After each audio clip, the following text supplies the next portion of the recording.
It's a classic story, one that is still used today, echoed across our media, spreading fear. Beware, little children. Beware the witch. Old and new, in books and TV, from the Sanderson sisters to Hansel and Gretel, we see witches hunting children.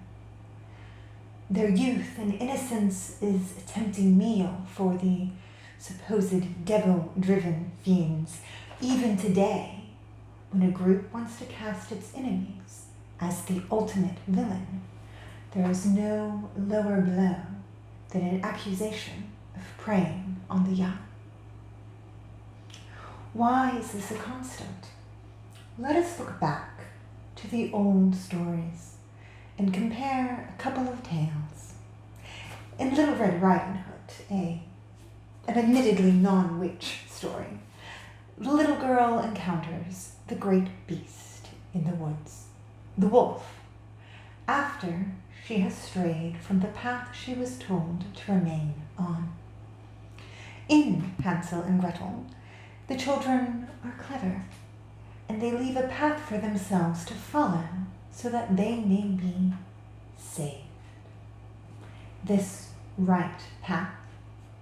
Well, back in the medieval and Dark Ages, when these stories originated, there really was only one socially acceptable right path. That was the one that led straight to the church. Even the image of the witch, as handed down to us over the years, shows us this very clearly. That pointed hat, merely a color-swapped Juden hat, or Jew hat, points to the true villains that the children were meant to fear. The accusations of blood libel, where Jews would eat Christian children, is still seen today in modern politics, with just as much truth behind it, so none. Even the appearance of the witch looked a lot like some of the horribly anti-Semitic art of the time period.